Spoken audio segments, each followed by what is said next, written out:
Aguce bem os ouvidos. Observe ao seu redor. É preciso multiplicar as vozes para acabar de vez com o silêncio. Eu sou Heloísa Perissé. Eu sou Zizi Posse. Tenho depressão, diagnosticada desde 2001. Eu não tenho nenhum receio de dizer que eu enfrento a grande luta contra a depressão. Eu comecei a ficar muito triste, com uma desesperança horrorosa, entendeu?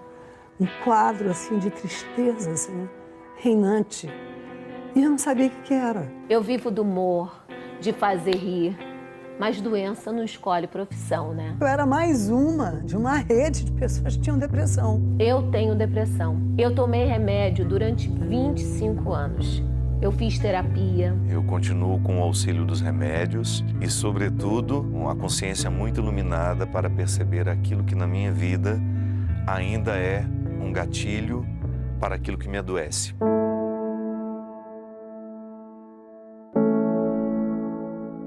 Mas nem o antidepressivo mais potente resolveria a angústia que atormenta a Ana Célia desde os 16 anos. Machuca, a doença machuca a gente.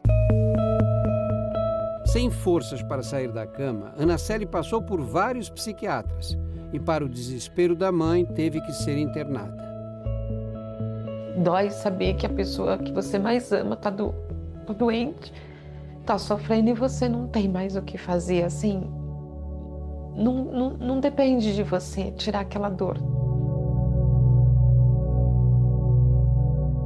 Com essa médica que eu tô agora, as coisas foram melhorando bastante. Por trás da depressão que só piorava, havia um transtorno muito mais frequente do que se imagina. Metade dos casos diagnosticados inicialmente com depressão são, na verdade, de bipolaridade. Esse termo é usado de forma corriqueira para falar de gente que muda de humor de uma hora para outra. E fulano é bipolar. No transtorno bipolar existem sim essas alterações de humor, mas elas são muito mais intensas e em alguns casos mais duradouras também. Esse é apenas um dos lados dessa doença que, sem tratamento adequado, pode ter consequências graves. Quando eu tinha uns 18 anos, eu pensava assim, nossa, minha vida parece uma montanha-russa.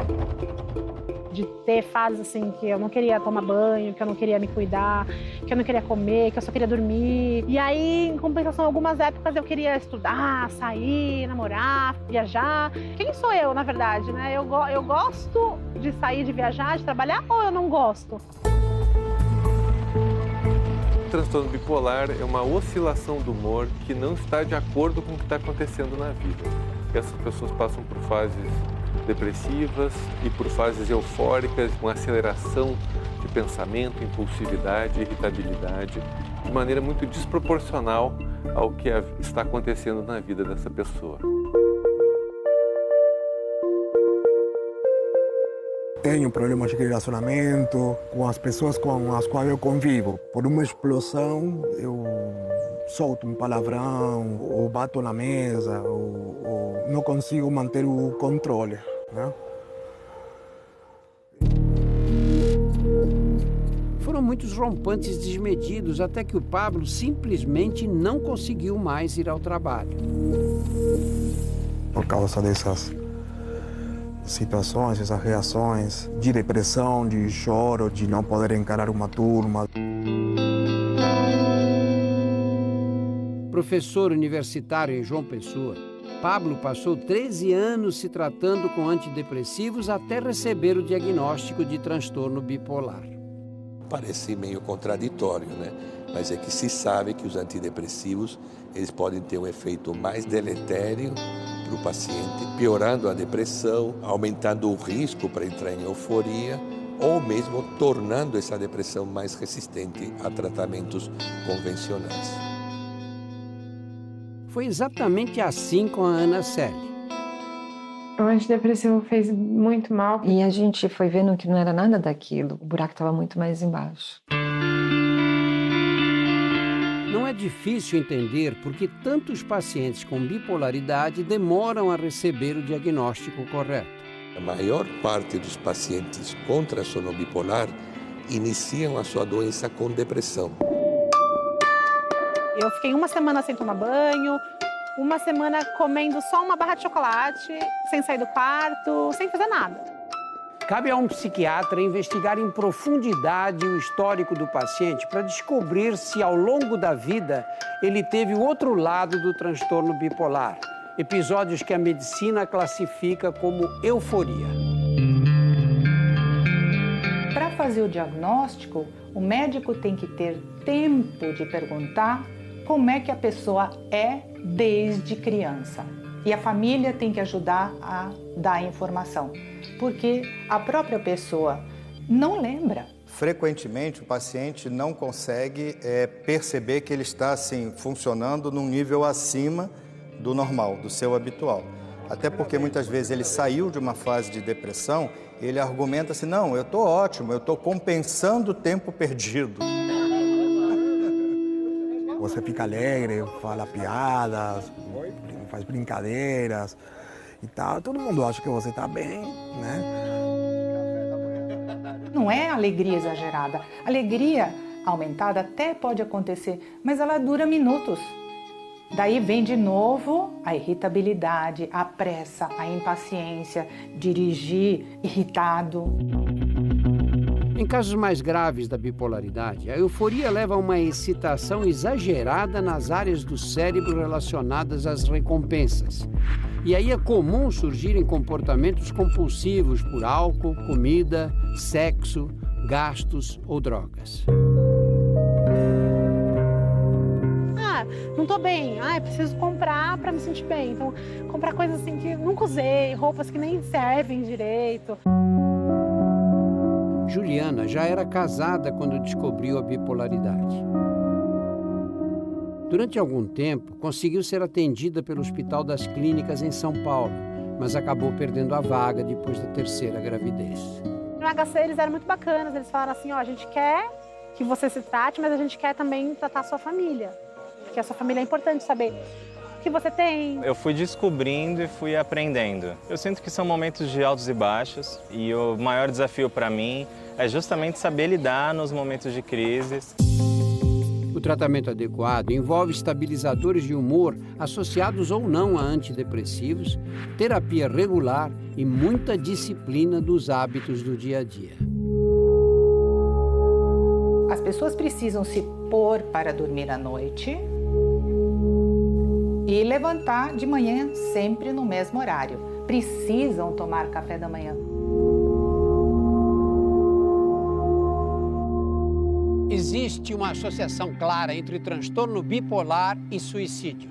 As estatísticas são muito preocupantes. Se não receberem tratamento, até 50% das pessoas com transtorno bipolar um dia tentarão cometer suicídio. Entre essas que tentam, cerca de 15% acabam conseguindo. Pablo e Ana Celi chegaram a cometer atos extremos. Felizmente foram salvos a tempo. Ainda bem que eu tenho força para estar aqui. Eu percebi que não precisava morrer para as coisas voltarem a ser do jeito que era antes. O assunto é tabu, mas é preciso saber que o suicídio quase sempre está ligado a um transtorno mental que pode e precisa ser tratado. Se você ouvir de alguém que está com pensamentos de morte, não despreze essa informação. Leve a sério. E o que essa pessoa que está perto vai fazer? Ela vai pegar a pessoa que ela ama e vai levar numa emergência médica.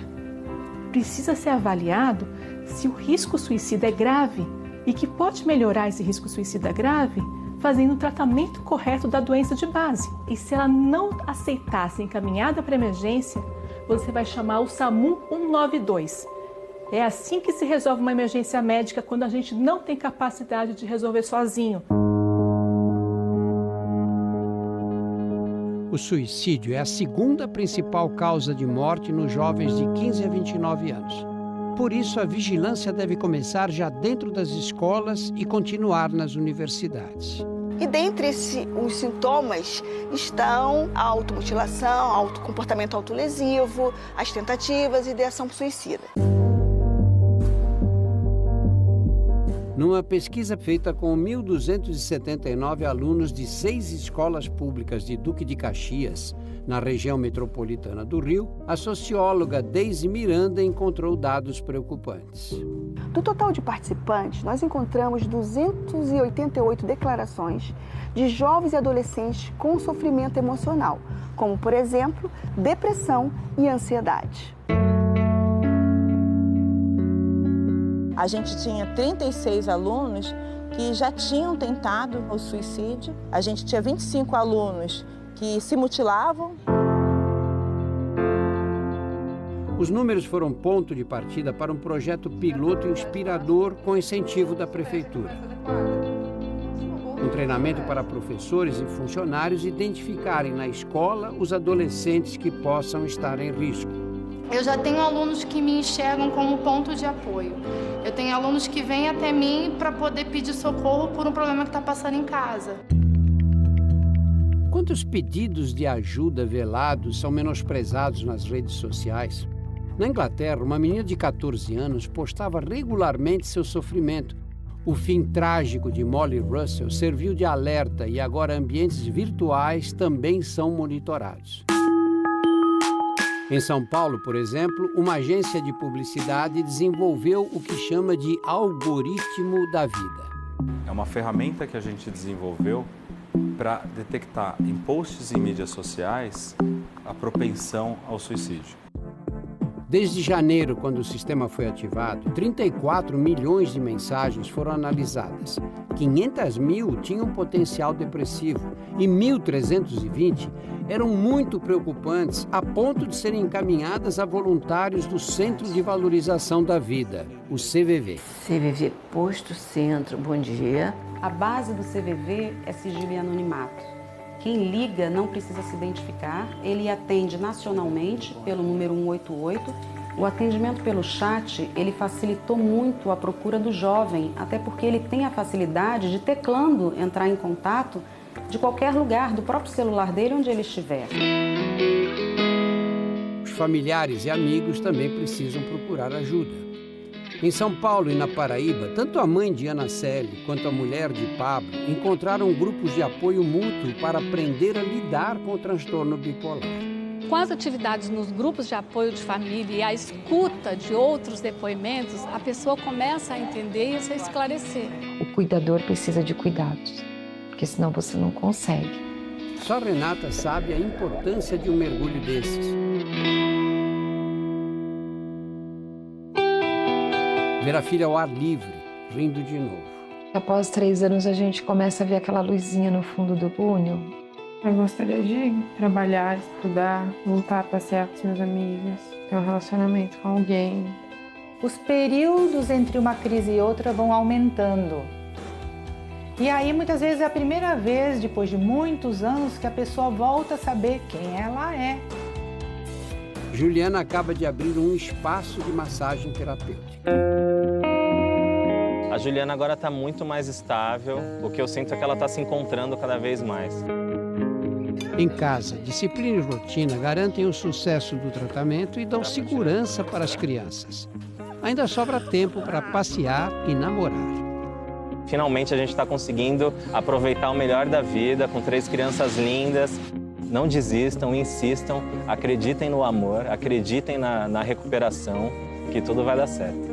Se você também identifica em você uma tristeza que às vezes vai muito além daquilo que você pode suportar, peça ajuda. Você não está sozinho, de verdade. Ligue 188, que ali você terá uma oportunidade de encontrar alguém que possa lhe ajudar a acender uma luz no fim deste túnel. Isso vai passar.